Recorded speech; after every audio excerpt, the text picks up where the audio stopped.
أشهد أن محمد رسول الله۔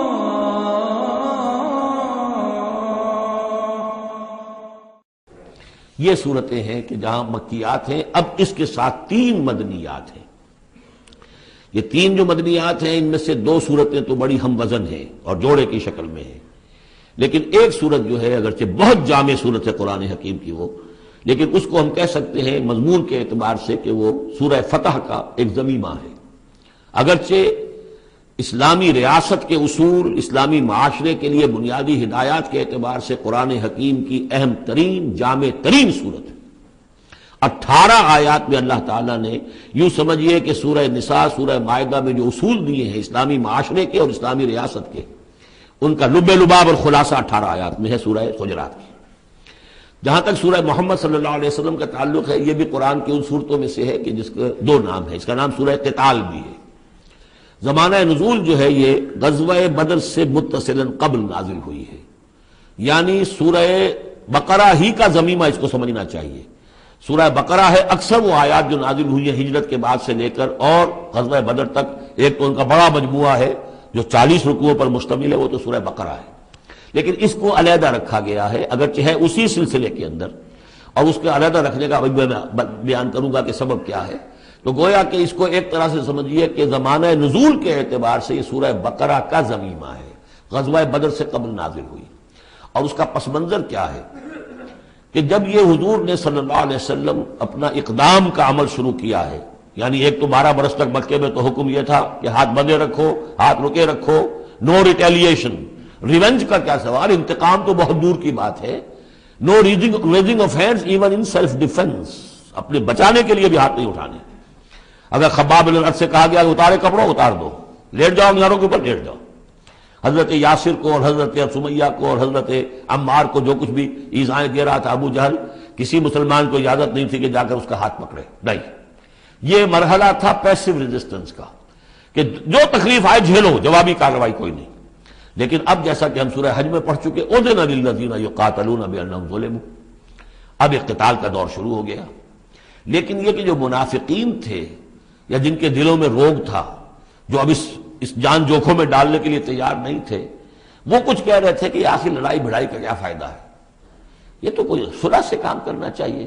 یا کوئی یہ بھی کہتا ہوگا کہ گڑ دے کر مارا جا سکتا ہو تو زہر کا کو دینا ہے، ہم اپنی دعوت و تبلیغ کے کام کو بس جاری رکھیں۔ اور یہ تو محمد نے، معاذ اللہ میں ان کی بات نقل کر رہا ہوں، یہ محمد نے خود جو ہے مہم جوئی شروع کر دی ہے کہ انہوں نے جو ہے ان کو چھیڑ چھاڑ شروع کر دی، ان کے قافلوں کا تعاقب شروع کر دیا، ان کی جو ہے وہ گویا کہ لائف لائن کے اوپر ہاتھ ڈال دیا۔ تو یہ جو حقیقت اقدام تو کر رہے ہیں یہ خود، اور اس سے گویا کہ لڑائی بھڑائی کا سلسلہ شروع ہو جائے گا۔ تو ان کے دلوں میں تو تھا روگ نفاق کا کہ وہ چاہتے نہیں تھے کہ ہمارے ایمان کا یہ امتحان ہو جائے کہ ہم سے کہا جائے کہ نکلو اللہ کی راہ میں جان ہتھیلی پر رکھ کر، لیکن وہ جو اس کی آڑ لے رہے تھے وہ کہہ رہے تھے کہ یہ لڑائی بھڑائی اور یہ جو ہے فساد، بلکہ صلح جوئی کے ساتھ معاملہ کرو۔ اور نوٹ کر لیجیے سورہ بقرہ کے دوسرے رکوع میں آیا تھا وَإِذَا قِيلَ لَهُمْ لَا تُفْسِدُوا فِي الْأَرْضِ قَالُوا إِنَّمَا نَحْنُ مُصْلِحُونَ أَلَا إِنَّهُمْ هُمُ الْمُفْسِدُونَ وَلَٰكِن لَا يَشْعُرُونَ۔ تو گویا کہ اس جو بھی ہو رہی تھی اس وقت، ان کی جو ذہن کی کیفیت تھی، اس میں اللہ تعالیٰ کی طرف سے یہ سورہ مبارکہ نازل ہوئی ہے، اور یہ اسلوب کے اعتبار سے پورے قرآن میں منفرد ہے۔ بالکل ابرپٹلی شروع ہو رہی ہے، کوئی تمہید نہیں، کوئی حروف مقطعات نہیں، کوئی اللہ کی حمد، کوئی اور شے، کچھ نہیں، قرآن مجید کی عظمت کچھ نہیں، بلکہ الذین، اس سے جملہ شروع ہو رہا ہے جو عام طور پر جملے کے شروع کے لیے عام اسلوب نہیں ہے۔ پھر یہ کہ وہ جو اسلوب ہوتا ہے آیات کے آخر میں اللہ تعالیٰ کے اسماء اور اللہ کی صفات کا، انہ عزیز الحکیم، وہ تو بڑا غفور ہے، رحیم ہے، اس طرح کی کوئی شے آپ کو یہاں نہیں ملے گی۔ اسلوب بالکل مختلف ہے، ہر آیت ابرپٹ شروع ہو رہی ہے، سورت بھی ابرپٹلی شروع ہوئی ہے اور ابرپٹلی ختم ہو جائے گی۔ اسی طریقے سے ہر آیت جو ہے شروع ہوتی ہے اور ابرپٹلی ختم ہو جاتی ہے، بغیر کسی اختتامی اللہ کے اسماء اور صفات کے حوالے کے۔ باقی اس میں اور سورہ جو اگلی صورت ہے سورہ فتح، اس میں کیا ترتیب ہے وہ یہ ہے کہ حضور کی انقلابی جد و جہد کا جو آخری مرحلہ تھا، یعنی قتال، آرم کانفلکٹ، اس سے متصلاً قبل یہ سورہ محمد نازل ہو رہی ہے، اور اس کا جو اختتام ہو رہا تھا اور اللہ تعالیٰ کی طرف سے جو فتح آئی ہے، اس کی تمہید ہے سورہ حدیبیہ، انا فتحنا لک فتحا مبینا. تو گویا کہ یہ دونوں اینڈ ہیں اس کے. جو آخری مرحلہ تھا انقلاب محمدی صلی اللہ علیہ وسلم کی جد و جہد کا، اس میں جو عام کانفلکٹ شروع ہو رہا ہے غزوہ بدر سے، اس سے قبل یہ صورت نازل ہوئی. اور جب آخری فتح ہونے والی ہے اور وہ فتح مکہ کی ہوگی، لیکن اس سے قبل جو اللہ نے تمہیدی فتح دی ہے وہ فتح ہے انا فتحنا لک فتحا مبینا، وہ صلح حدیبیہ جس کا ذکر جو ہے وہ سورہ فتح کے اندر ہے. یہ ربط ہے ان میں. بسم اللہ الرحمن الرحیم. الذین کفروا وصدوا عن سبیل اللہ اضل اعمالهم. جن لوگوں نے کفر کیا اور اللہ کے راستے سے روکا اور خود بھی رکے. صدا یا سدو میں عرض کر چکا ہوں بار بار، رکنا بھی روکنا بھی، یہ فعل لازم بھی ہے، فعل متعدی بھی ہے. جنہوں نے کفر کیا خود بھی رکے اور دوسروں کو بھی روکا اللہ کے راستے سے، اللہ نے ان کی ساری جد و جہد کو ضائع کر دیا. اضل اعمالهم. ان کی ساری کوشش جو تھی اللہ کے دین کے راستے کو روکنے کی، حضور کی دعوت کو کے راستے کو روکنے کی، سب جا چکی، ضائع ہو چکی، اکارت ہو چکی. اور اب یہ قافلہ جو ہے دعوت محمدی کا صلی اللہ علیہ وسلم اور انقلاب نبوی کا، یہ اپنے منزل کی طرف بڑھے گا. وہ آخری درجے میں اب شامل ہونے والا ہے. والذین آمنوا وعملوا الصالحات وآمنوا بما نزل علی محمد وهو الحق من ربهم کفر عنهم سیئاتهم واصلح بالهم. اور اس کے برعکس جو لوگ ایمان لائے، جنہوں نے نیک عمل کیے اور جو ایمان لائے اس شے پر جو نازل کی گئی ہے محمد پر صلی اللہ علیہ وسلم، وهو الحق، اور وہ حق ہے، من ربهم، ان کے رب کی طرف سے، کفر عنہم سیئاتہم، اللہ نے دور کر دیے، معاف کر دیے ان سے ان کی خطائیں، ان کی غلطیاں. واصلح بالہم، اور ان کے حال کو، ان کی کیفیت کو سنوار دیا، بنا دیا، ان کی سیرتیں، ان کے کردار. اب دیکھ لو یہ جو صحابہ کی جماعت جو ہے، ان کی سیرتیں دیکھو، ان کی شخصیتیں دیکھو. اللہ تعالیٰ نے ان کو نکھار کر ان بھٹیوں میں سے گزار کر کے جو مکے میں تھیں، جن میں سے کہ آزمائشوں کی بھٹیوں میں سے نکل کر آئے ہیں، تو کندن ہو چکے ہیں، خالص زر خالص.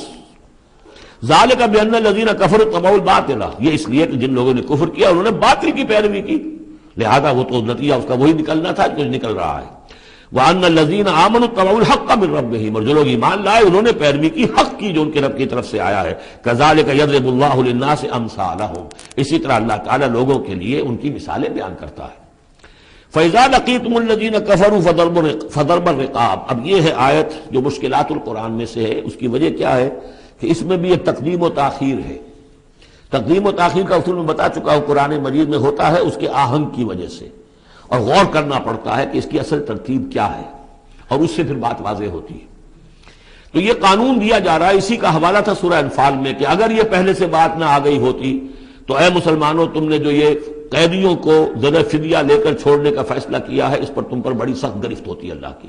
لیکن چونکہ یہ آیت آ چکی تھی، اب اس کی وضاحت میں کر دوں گا آپ کو.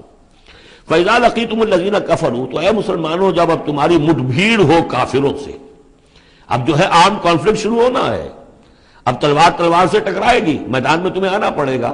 تو اس کا قاعدہ کیا ہے؟ فَضَرْبَ الرِّقَابِ، تو ان کی گردنوں کو مارنا ہے. پہلا کام یہ ہے، ان کی گردنیں مارو، انہیں قتل کرو.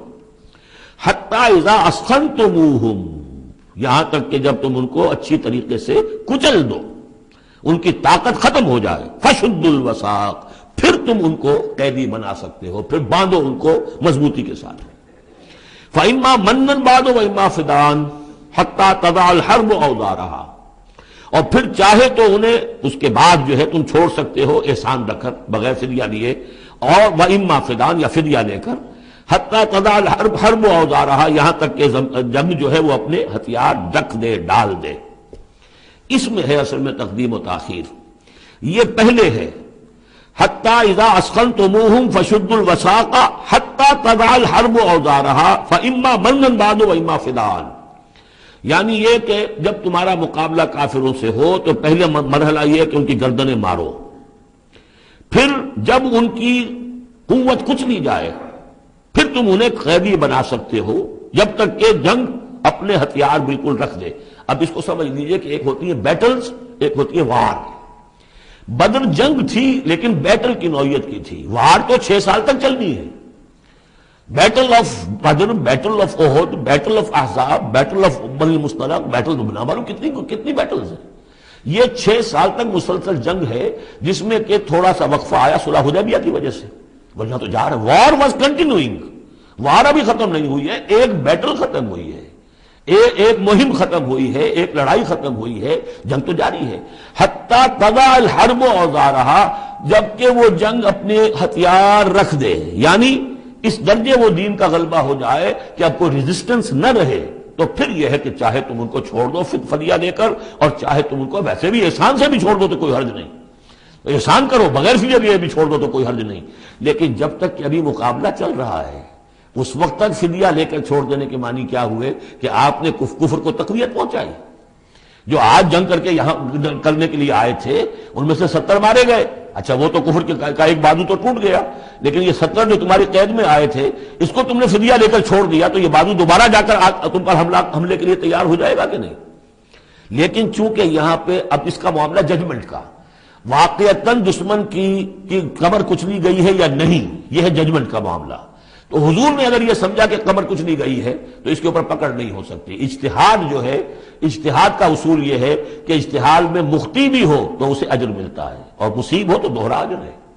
چونکہ حضور کے اجتہاد پر یہ تھا تو آپ کو اگر چھوڑ دیا گیا تو اما منن بعد و اما فدان، جب یہ آلٹرنیٹو اس کے اندر موجود ہے اس آیت کے اندر کہ اس کے بعد پھر چاہو تو تم بغیر کوئی فدیہ لیے ہوئے احسان دھر کر چھوڑ دو اور چاہے فدیہ لے کر چھوڑ دو، تو حضور نے اس کو استعمال کیا ہے. اگرچہ اللہ تعالیٰ کے نزدیک ابھی وہ کچھ بھی نہیں گئی تھی کفر کی طاقت، لہذا یہ قبل از وقت ہے جو اجتہاد ہو گیا ہے. اسی لیے کہا کہ اگر یہ آیت نازل نہ ہو چکی ہوتی پہلے تو جو کچھ تم نے کیا ہے اللہ تعالیٰ اس پر تمہاری پکڑ سخت کرتا. میرا خیال ہے میں وہ آیت بھی آپ کو سنائی دوں، اس لیے کہ یہ بہت مشکل مقامات میں سے ہے، بڑی مشکل سے لوگوں کی سمجھ میں آتی ہے. یہ دیکھیے یہ آیت نمبر 67 سے سنا رہا ہوں. ما کان لنبی ان یکون لہ اسرا حتی یسخن فی الارض، وہی لفظ جو یہاں آیا ہے حتی اذا اسخنتموہم حتی یسخن فی الارض. کسی نبی کے لیے یہ روا نہیں ہے کہ وہ کوئی قیدی بنا لے جب تک کہ زمین میں پوری طریقے سے خونریزی نہ ہو جائے اور کفر کو کچل نہ دیا جائے. تریدون عرض الدنیا، تم دنیا کا ساز و سامان چاہتے ہو کہ یہ فدیہ دیں گے رقم آئے گی. واللہ یرید الآخرہ، اللہ کے نگاہوں کے سامنے آخرت ہے. اللہ عزیز الحکیم، اللہ عزیز اور حکیم ہے. لولا کتاب من اللہ سبقا، اگر یہ اللہ کی طرف سے وہ کتاب پہلے آنا چکی ہوتی، حکم، اب یہ کتاب کے معنی پھر وہی حکم ہے یہاں پر، اللہ کی طرف سے پہلے یہ آیت جو ہے جو اس حکم پر مبنی ہے وہ نازل نہ ہو چکی ہوتی، لمسکم فیما اخذتم عذاب عظیم، تو جو کچھ تم نے لیا ہے اس پر تمہارے اوپر بڑی سخت گرفت ہوتی ہے اللہ کی طرف سے. لیکن چونکہ وہ تھی فکلوا مما غنمتم حلالا طیبا، تو جو بھی اب تمہیں غنیمت ملی ہے اسے کھاؤ حلال، اور اس کو حلال اور طیب سمجھتے. یہ ہے اس آیت کا مطلب. جب تمہارا مقابلہ ہو دشمنوں سے تو گردنیں مارنا ہے پہلا کام. پھر جب پوری طرح کچل لو، طاقت کچھ نہیں گئی کفر کی، تو پھر قیدی بھی بناؤ. فشد الوثاق حتی تضع الحرب اوزارہا، جب جنگ بالکل ختم ہو جائے اور گویا کہ وہ ہتھیار ڈال دیے، جنگ نے ڈگ ڈال دیے، اب کوئی طاقت نہیں رہی کفر میں، پھر تم چاہو تو ان کو فدیہ لے کر چھوڑ دو، چاہو تو بغیر فدیہ کے بھی چھوڑ دو، کوئی بات نہیں، اب کوئی خطرہ نہیں. اس لیے کہ انقلاب آ چکا اور مستحکم ہو چکا، اب ان کے کیے کچھ نہیں ہوگا. حتی تضع الحرب اوزارہا ذالک ولو یشاء اللہ لانتصر منہم، اللہ چاہتا تو خود ہی ان سے بدلہ لے لیتا، ان کفار سے انتقام لے لیتا. ولکن لیبلو بعضکم ببعض، اللہ تعالیٰ چاہتا تو اس 1000 کے لشکر کو آنے واحد میں ختم کر دیتا. لیکن اللہ نے تمہیں موقع دیا، تمہاری آزمائش کی، تمہارے صبر کا امتحان لیا. لیکن اللہ تعالیٰ امتحان لیتا ہے، جانچتا ہے بعض کو بعض کے ذریعے سے. وہ 1000 کے لشکر کے ذریعے سے ان 313 کے استقامت کی، ایمان اور استقامت جو ہے اس کی آزمائش ہو گئی. والذین قتلوا فی سبیل اللہ فلن یضل اعمالہم، اور جو لوگ اللہ کی راہ میں قتل ہو گئے تو اللہ تعالیٰ ان کے اعمال کو ضائع کرنے والا نہیں ہے، ان کے سارے اعمال کا بھرپور اجر انہیں مل جائے گا. سیہدیہم ویصلح بالہم، اللہ تعالیٰ ان کو راہ دے گا، پہنچا دے گا، جنت تک پہنچا دے گا، اور ان کے جو معاملہ ہوگا وہاں پہ ان کے احوال بہت اعلیٰ ہوں گے، بہت عمدہ ہوں گے. وَيُدْخِلُهُمُ الْجَنَّةَ عَرَّفَهَا لَهُمْ، اور داخل کرے گا انہیں اس باغات میں جو پہلے ہی انہیں پہچنوا دی ہے، بتا دیا ہے کہ اس جنت میں کیا کچھ ہوگا، وہ تو ہم بتا چکے ہیں قرآن کے اندر، اس جنت میں داخل کرے گا. یا ایھا الذین آمنوا ان تنصروا اللہ ینصرکم ویثبت اقدامکم، اہل ایمان اگر تم اللہ کی مدد کرو گے تو اللہ تمہاری مدد کرے گا اور تمہارے قدموں کو جما دے گا. یہ بہت اہم قانون ہے اللہ کا. تم اللہ کی مدد کرو گے تو اللہ مدد کرے گا، تم اللہ کے دشمنوں سے پینگے بڑھاؤ، دوستیاں کرو، ان کی وفاداریوں کے دم بھرو، انہیں اپنا سرپرست سمجھو، انہیں اپنا حمایتی اور مددگار سمجھو، اور ساتھ ہی دعا کرو تو دعائے قنوت نازلہ چاہے سال بھر کرتے رہو گے، اللہ نہیں سنے گا تمہاری دعا۔ ڈھاکہ گیا، مشرقی پاکستان گیا، بدترین شکست آ گئی، قنوت نازلہ مکے میں بھی اور مدینے میں بھی پڑھے جا رہے تھے اور پورے پاکستان میں پڑھے جا رہے تھے، اللہ نے نہیں سنی۔ تمہاری دوستیاں کس سے؟ اللہ سے تو ہے نہیں۔ اللہ کے خلاف تو اعلان جنگ ہے، تمہاری ساری معیشت سود پر چل رہی ہے، تم نے اللہ کے باغیوں کو دوست بنایا ہوا، انہیں اپنا سرپرست سمجھتے ہو، انہی کی مدد پر تمہارا جو ہے سارا سہارا بھروسہ ہے۔ آ رہا تھا کوئی جہاز چل کر امریکہ کا، وہ تو نہیں آیا، تو اللہ کیوں سنے گا تمہاری بات؟ ان تنصروا اللہ ینصرکم ویثبت اقدامکم، اگر تم اللہ کی مدد کرو گے، تم اس کے اگر مخلص ہو، فرما بردار ہو، اس کے دین کا جھنڈا لے کر کھڑے ہو گئے ہو، تن من دھن اس کے لیے لگانے کو تیار ہو، اللہ مدد کرے گا اور تمہارے قدم جما دے گا۔ والذین کفروا فتعسا لهم، اور وہ لوگ جنہوں نے کفر کیا ہے ان کے لیے تو پھر ہے ان کو گویا کہ رد کر دینا، رانگہ درگاہ کر دیے جائیں گے، وہ کھائیں ٹھوکریں۔ وعد اللہ اعمالہم، اللہ نے ان کے تمام اعمال کو، جد و جہد کو، کوششوں کو بالکل گمراہ کر دیا، یعنی ختم ہو گئی وہ، اور ان کا حاصل کچھ نہ ہوا۔ ذالک بانہم کرہوا ما انزل اللہ فاحبط اعمالہم، اس کی وجہ کیا ہے کہ انہوں نے وہ چیز ناپسند کی جو اللہ نے نازل کی، فاحبط اعمالہم، اللہ نے ان کے تمام نیک اعمال بھی ضائع کر دیے۔ یعنی آخر ان میں ایسے بھی تھے کفار میں سے جو غریبوں کو کھانا کھلا دیتے تھے، جو حاجیوں کی خدمت کرتے تھے اور سمجھتے تھے بڑی نیکی کا کام ہم کر رہے ہیں۔ یہ سورہ توبہ میں ہم پڑھ آئے ہیں، اجعلتم سقایۃ الحاج وعمارۃ المسجد الحرام، ان چیزوں کو تم نے بہت بڑی نیکیاں سمجھ رکھا ہے، لیکن یہ کہ اگر تم نے اللہ کے نازل کیے ہوئے قرآن کو ناپسند کیا ہے تو اللہ نے تمہاری ساری اعمال جو ہے حبس کر دیے۔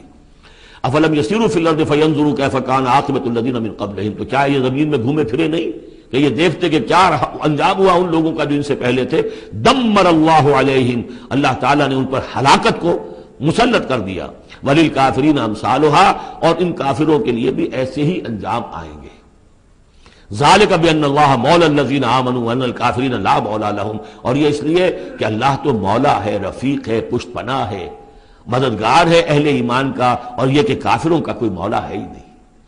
یہ اصل میں یہیں سے حضور نے پھر وہ نعرہ اخذ کیا تھا جب غزوہ احد میں، جب وقتی طور پر مسلمانوں کی شکست ہو گئی اور حضور بھی اور صحابہ بھی پھر پہاڑ کے اوپر چڑھ گئے احد پر، اور اس کے بعد پھر جو دامن میں کھڑے ہوئے تھے جو کفار کے اس وقت کے سربراہ تھے، اس میں ابو سفیان تھے اور خالد بن ولید جو بعد میں دونوں ایمان لے آئے صحابہ میں سے ہیں۔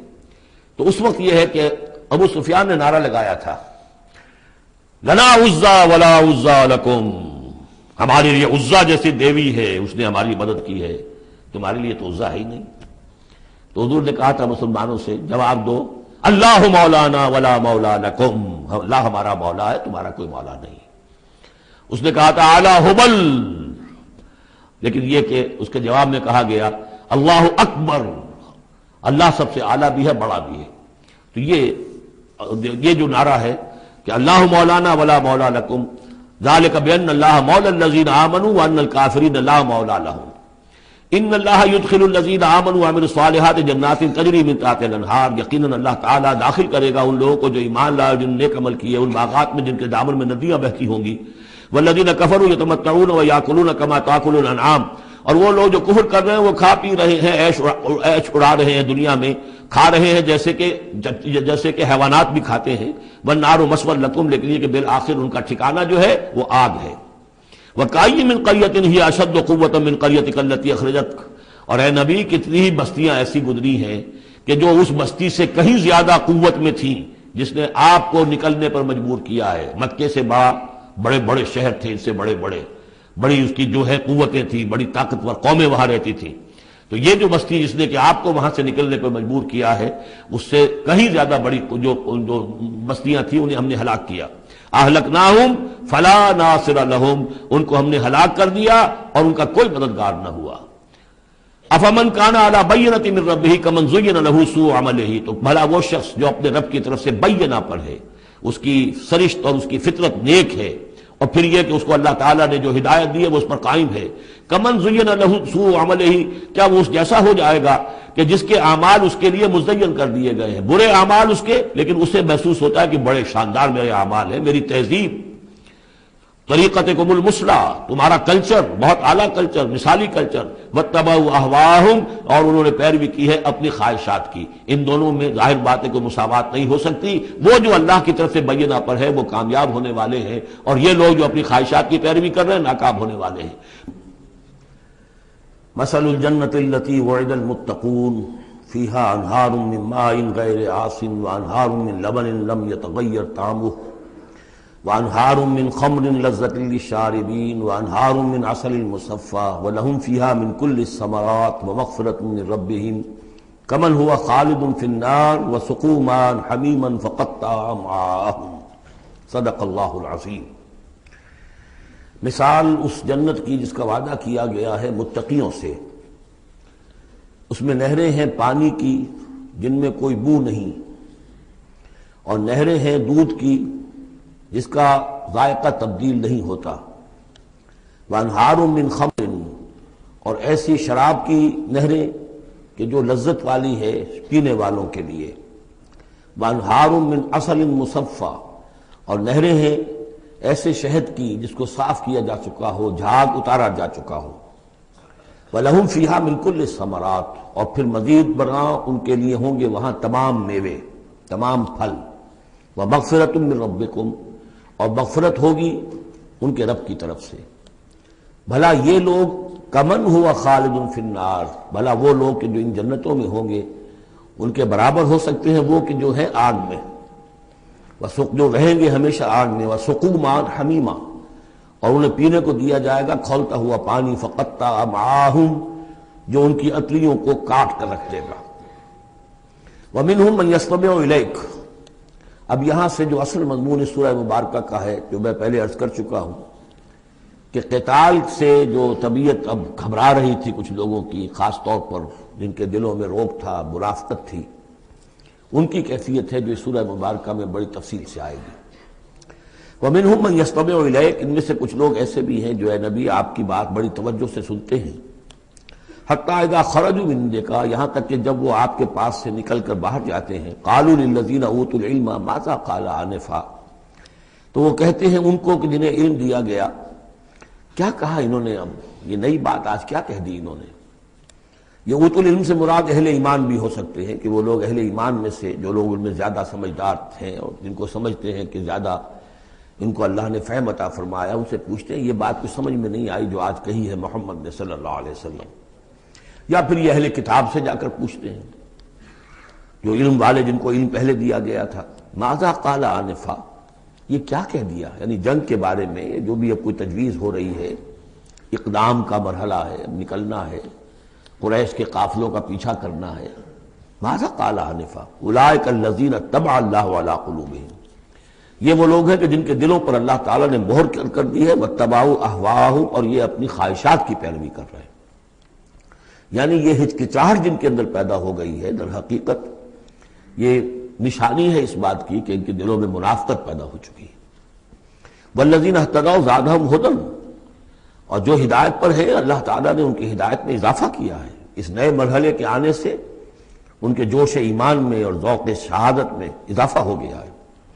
وآتاہم تقواہم، اللہ تعالیٰ نے انہیں ان کے تقوی میں اور اضافہ فرمایا ہے۔ فَهَلْ يَنظُرُونَ إِلَّا السَّاعَةَ أَن تَأْتِيَهُم بَغْتَةً، تو یہ کس چیز کے منتظر ہے سوائے قیامت کے کہ وہ آ دھمکے ان پر اچانک۔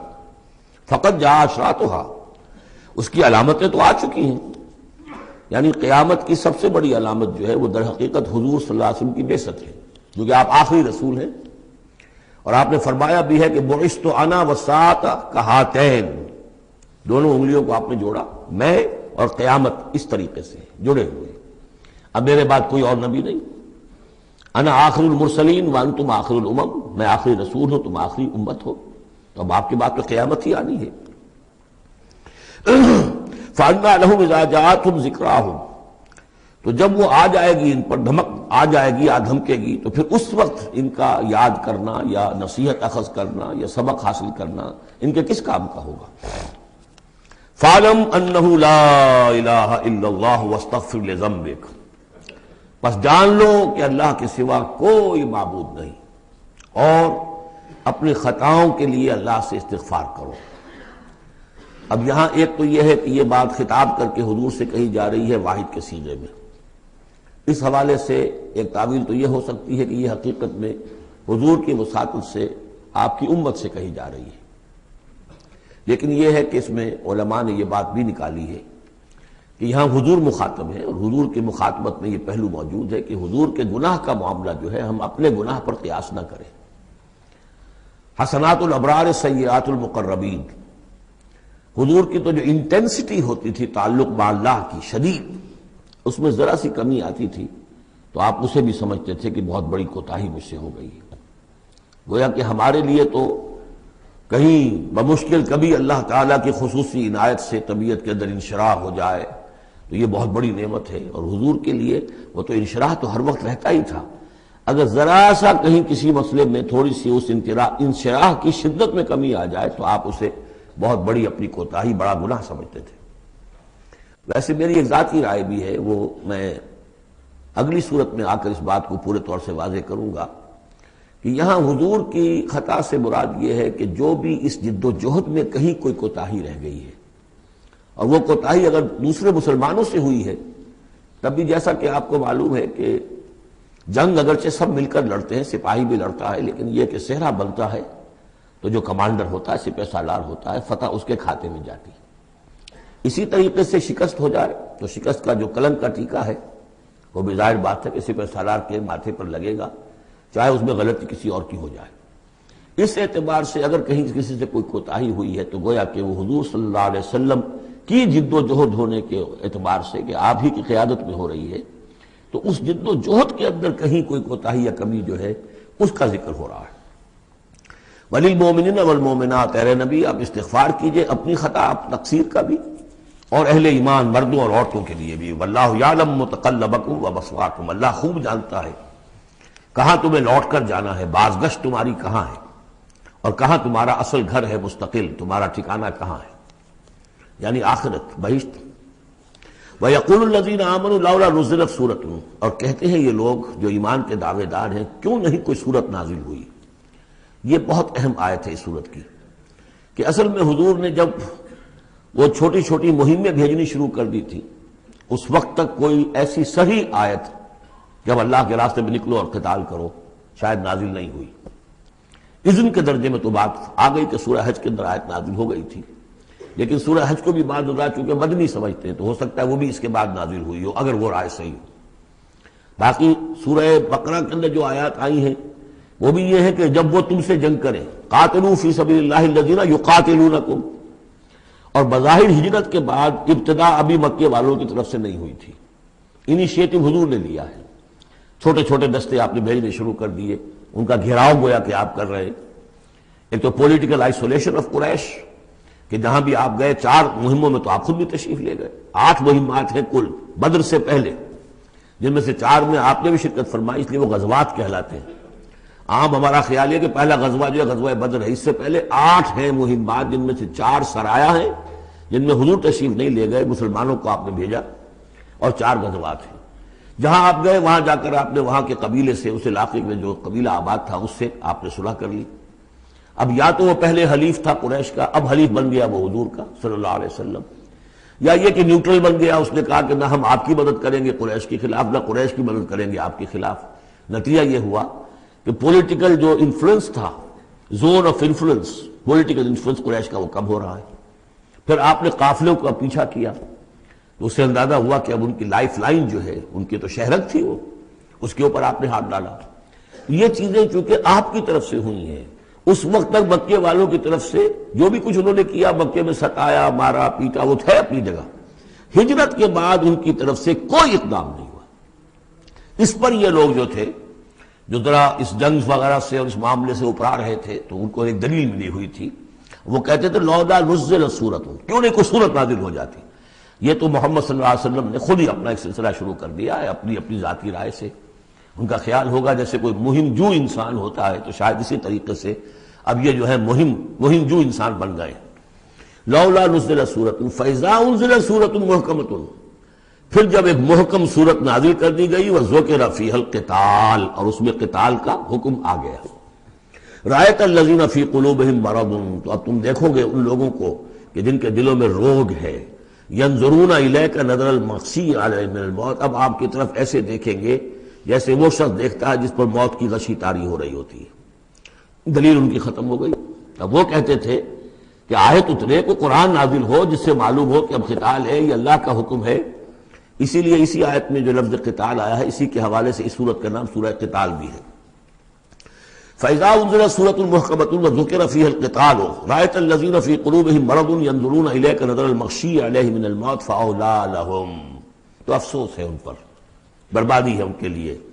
طاعۃ وقول معروف، دیکھو ایمان لائے ہو، ایمان کا دعویٰ کر رہے ہو تو اطاعت لازم ہے تم پر، طاعۃ وقول معروف، ہاں کوئی مشورہ دینا ہے، بھلی بات کہنی ہے، کوئی حرج نہیں ہے، مشورہ دے سکتے ہو، اچھی بات کہہ سکتے ہو، لیکن اطاعت کرنی پڑے گی۔ فَإِذَا عَزَمَ الْأَمْرُ، مشورے کے بعد جب فیصلہ ہو جائے، ایک بات طے ہو جائے، فَلَوْ صَدَقُوا اللَّهَ لَكَانَ خَيْرًا لَهُمْ، تو اب اگر انہوں نے جو وعدہ اللہ سے کیا ہوا تھا اور جو میثاق ایمان ان کا ہے اس کو اگر یہ سچا کریں گے، ثابت ہوں گے سچے، تبھی ان کی خیریت ہے، تبھی ان کے لیے بہتری ہے۔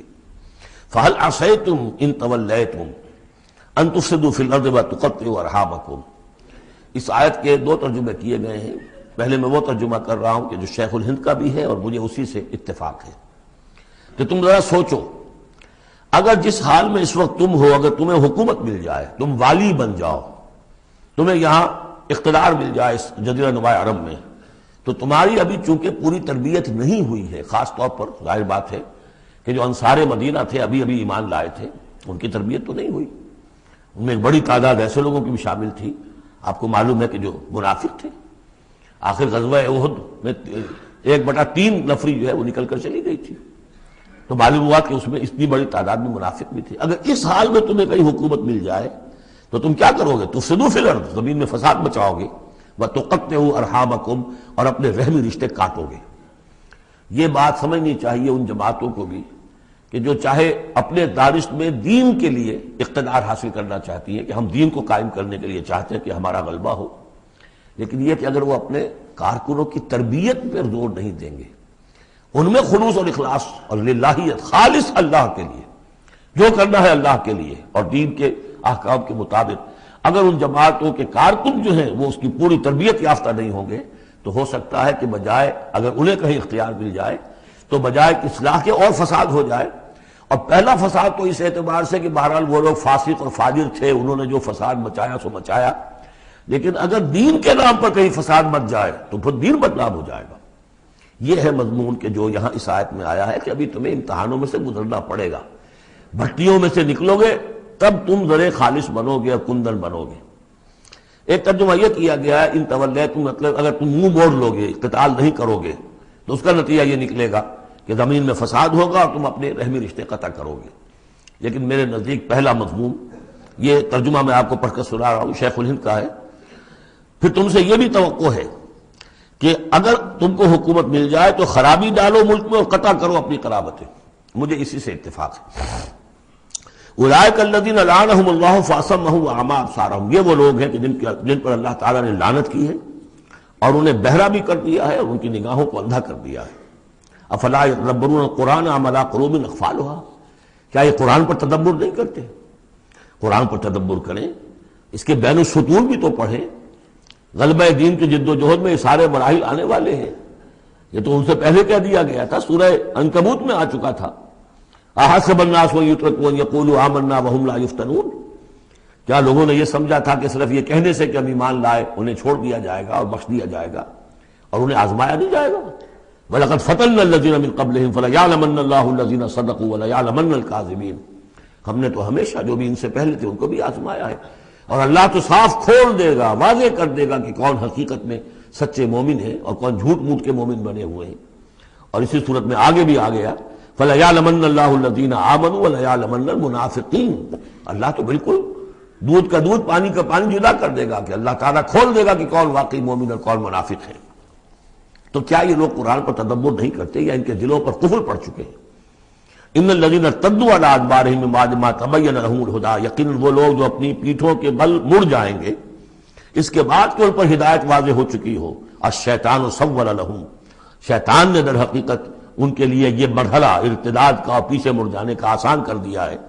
واملی لہم، اور ان کو بڑی طول عمل کے اندر پھنسا دیا ہے، لمبے لمبے ان کی امیدیں ہیں دنیا کے اندر.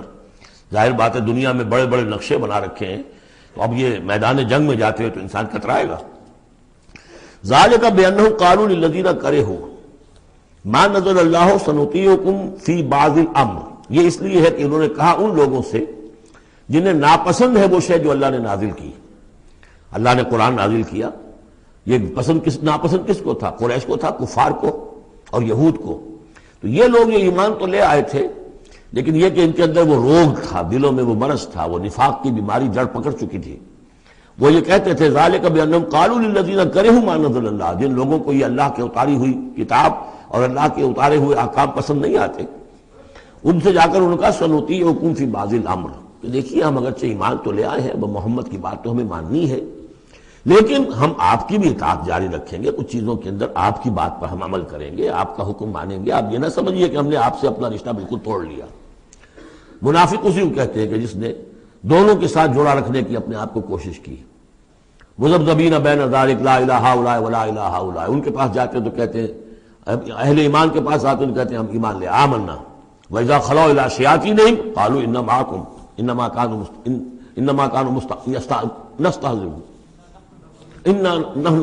نَسْتَهْزِئُونَ إِنَّمَا نَحْنُ مُسْتَهْزِئُونَ وَاللَّهُ يَعْلَمُ إِسْرَارَهُمْ. اور اللہ تعالیٰ کو خوب معلوم ہے جو کچھ کی یہ خفیہ باتیں کرتے ہیں جا کر. فَكَيْفَ إِذَا تَوَفَّتْهُمُ الْمَلَائِكَةُ يَضْرِبُونَ وُجُوهَهُمْ وَأَدْبَارَهُمْ. تو کیا حال ہوگا ان کا جب کہ ان کی جانیں قبض کریں گے فرشتے، ان کے چہروں پر ضرب لگاتے ہوئے اور ان کی پیٹھوں کے اوپر ضرب لگاتے ہوئے. ذالک بانہم اتبعوا ما اسخط اللہ. یہ اس لیے کہ انہوں نے پیروی اس چیز کی جو اللہ کو ناپسند ہے. وکرہوا رضوانہ، اور ناپسند کیا انہوں نے اللہ کی رضا کو. فاحبط اعمالہم، تو اللہ نے ان کے سارے اعمال اکارت کر دیے، حبط کر دیے. یعنی اب تک انہوں نے حضور کے پیچھے نمازیں جو پڑھی ہیں اور جو بھی کوئی نیکیاں کی ہیں، اب جب مرحلہ آ گیا ہے قتال کا اور یہ جی چرا رہے ہیں، تو گویا کہ وہ سارے ان کے اب تک کے جو اعمال ہیں وہ حبط ہو جائیں گے. ام حسب الذین فی قلوبہم مرض ان لن یخرج اللہ اضغانہم. کیا سمجھا تھا ان لوگوں نے کہ جن کے دلوں میں یہ روگ ہے کہ اللہ تعالیٰ ان کے کھوٹ کو ظاہر نہیں کرے گا؟ وہ اپنے کھوٹ کو اندر جو نفاق کی بیماری لیے پھرتے ہیں اس کو چھپائے رکھ سکیں گے؟ انہوں نے یہ سمجھا تھا. اللہ تعالیٰ نے تو اسے واضح کرنا تھا. فَلَيَعْلَمَنَّ اللَّهُ الَّذِينَ آمَنُوا وَلَيَعْلَمَنَّ الْمُنَافِقِينَ. تو ام حسب الذین فی قلوبہم مرض ان لن یخرج اللہ اضغانہم. انہوں نے سمجھا تھا کہ اللہ تعالیٰ ان کے کھوٹ کو، دلوں کے کھوٹ کو علم نشرہ نہیں کر دے گا. وَلَوْ نَشَاءُ لَأَرَيْنَاكَهُمْ. اور اگر ہم چاہیں تو اے نبی آپ کو دکھا دیں کہ یہ ہیں وہ لوگ. فَلَعَرَفْتَهُمْ بِسِيمَاهُمْ. آپ ان کے چہروں سے انہیں خود ہی پہچان لیں گے. ظاہر بات ہے کہ ایک صادق الایمان شخص کا چہرہ اور ایک منافق کا چہرہ، انسان کے قلب کی کیفیت جو ہوتی ہے وہ تو چہرے کے اوپر جو ہے، face is the index of mind, ذہنی کیفیت جو ہے، قلب کی کیفیت جو ہے چہرے پر ہوتی ہے. فَلَعَرَفْتَهُمْ. تو آپ پہچان ہی چکے ہیں انہیں ان کے چہروں سے. وَلَتَعْرِفَنَّهُمْ فِي لَحْنِ الْقَوْلِ. اور مزید آپ پہچان لیں گے انہیں ان کی گفتگو کے ڈھب سے، انداز سے. گفتگو میں بھی ظاہر بات ہے کچھ چاپلوسی کریں گے، کچھ ہیر پھیر ڈالیں گے. ایک مخلص آدمی کی گفتگو اور ایک اس طرح کے شخص کی گفتگو زمین و آسمان کا فرق ہوتا ہے. واللہ یعلم اعمالکم. اللہ تمہارے اعمال کو خوب جانتا ہے. وَلَنَبْلُوَنَّكُمْ حَتَّى نَعْلَمَ الْمُجَاهِدِينَ مِنْكُمْ وَالصَّابِرِينَ. اور ہم تو لازماً آزمائیں گے تمہیں، یہاں تک کہ ہم، ترجمہ تو ہوگا ہم معلوم کر لیں، ہمیں علم ہو جائے. لیکن چونکہ اہل سنت کا عقیدہ یہ کہ اللہ کا علم تو قدیم ہے، تو یہاں ہم اس کی ترجمانی کرتے ہوئے کہتے ہیں ہم ظاہر کر دیں گے اس کو تاکہ سب کے علم میں آ جائے، سب دیکھ لیں. ہم آزمائیں گے تمہیں یہاں تک کہ سب دیکھ لیں کہ مجاہدین کون ہیں تم میں سے. حتی نعلم المجاہدین منکم والصابرین. اور وہ جو صبر کرنے والے ہیں. وَنَبْلُوَ أَخْبَارَكُمْ. اور ہم تمہارے سارے حالات کی پوری طریقے سے تحقیق کر لیں.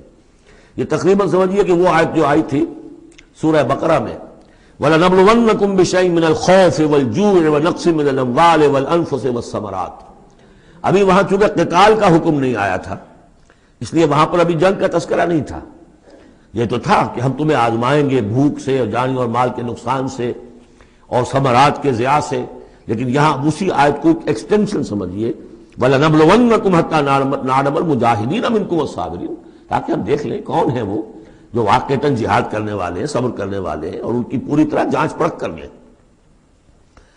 ان الذين كفروا وصدوا عن سبيل الله وشاقوا الرسول من بعد ما تبين له الهدى لن يضروا الله شيئا، یقیناً وہ لوگ جنہوں نے کفر کیا اور جو روکتے رہے لوگوں کو بھی اللہ کے راستے سے اور اللہ کی اور اس کے رسول کی مخالفت میں سرگرم رہے، زدم زدہ میں پڑ گئے، من بعد ما تبین لهم الهدى، اس کے بعد کہ ان کے لیے ہدایت واضح ہو چکی تھی، لن يضروا الله شيئا، وہ اللہ کا کچھ نہیں بگاڑ سکیں گے، وسيحبط اعمالهم، اللہ تعالیٰ ان کے اعمال کو بھی حبط کر دے گا۔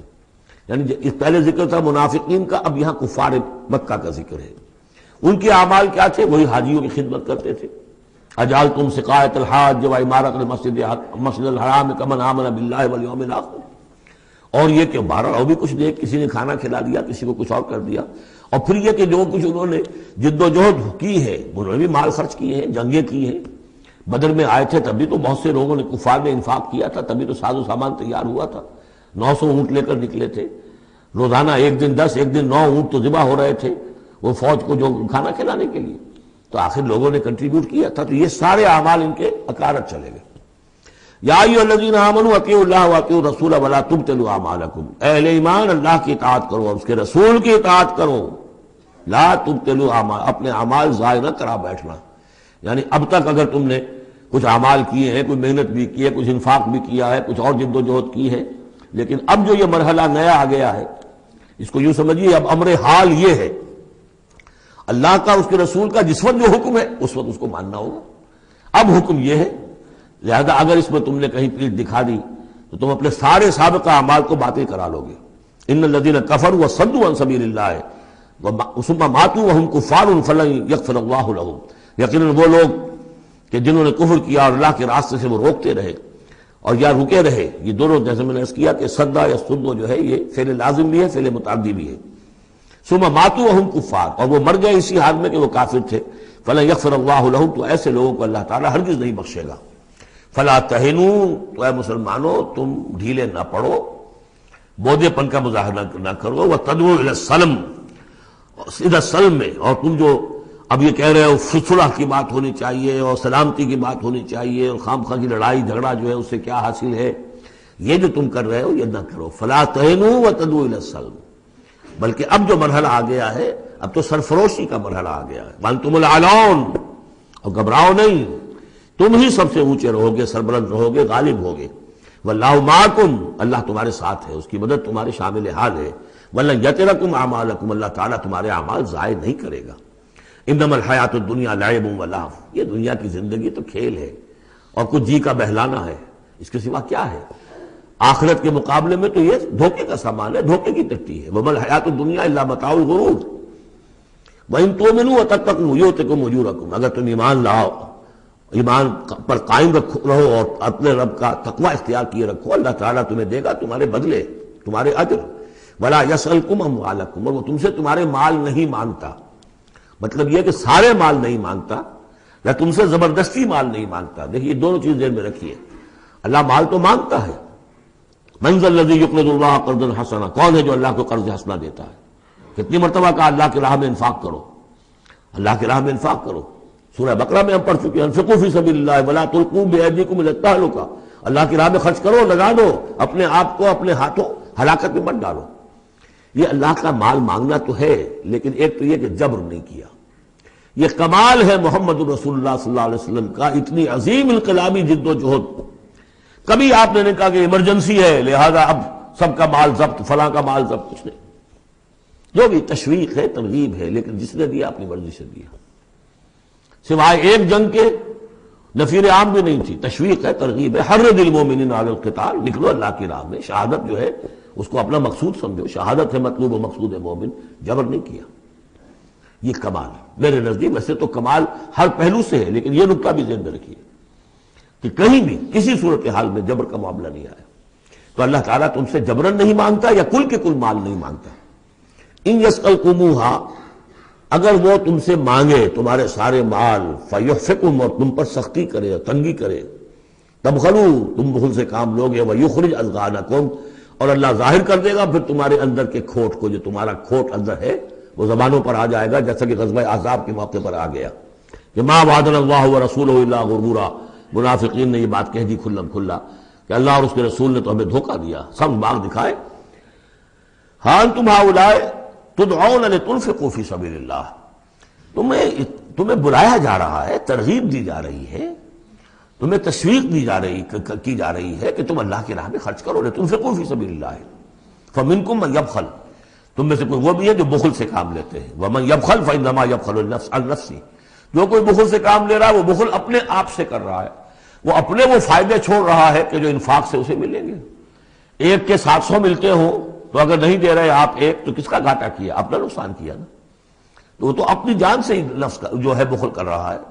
واللہ الغنی وانتم الفقراء، اور اللہ تعالیٰ تو غنی ہے، یہ تو تمہارے امتحان کے لیے مانگ رہا ہے تم سے، اللہ کو قرض دو۔ اللہ تعالیٰ تم سے صدقات بھی قبول کر لیتا ہے، وَيَقْبَلُ الصَّدَقَاتِ، صدقات قبول کر لیتا ہے، یہ اللہ تعالیٰ کی طرف سے تمہارے لیے تمہارا اعزاز ہے، اکرام ہے۔ واللہ الغنی، حالانکہ وہ غنی ہے، وَأَنْتُمُ الْفُقَرَاءُ، اور محتاج اصل میں تم ہو۔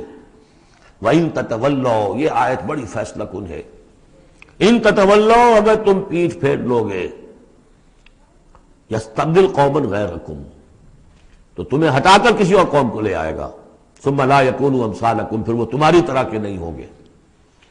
اب یہ ہو سکتا ہے کہ اس کا اطلاق جو ہے اس وقت کے کچھ لوگوں پر بھی ہوا ہو کہ جنہوں نے منافقت کی بنا پر پیٹھ موڑ لی، اللہ نے اپنے نبی کے لیے ان سے زیادہ جو ہے جانثار قسم کے اہل ایمان جو ہے وہ فراہم کر دیے۔ لیکن یہی آیت جو ہے اس اعتبار سے کہ حضور کی بعثت اصلی، بعثت خصوصی امیین کے لیے تھی، بنی اسماعیل اور عرب کے مشرکین جو ان کے تابع تھے، ان کے لیے یہ کہ یہ بات ان سے کہی جا رہی ہے کہ اب تمہیں سے امت بنی ہے، امت المسلمہ کن سے بنی ہے؟ اس کا نیوکلیس اہل عرب، وہی امت عرب کے لوگ۔ اگر یہ مشن جو تمہارے حوالے ہوا ہے، کذالک جعلناکم امۃ وسطا لتکونوا شہداء علی الناس ویکون الرسول علیکم شہیدا، اگر تم نے اس مشن سے منہ موڑ لیا تو اللہ تمہیں ہٹائے گا، معزول کر دے گا، کسی اور قوم کو لے آئے گا۔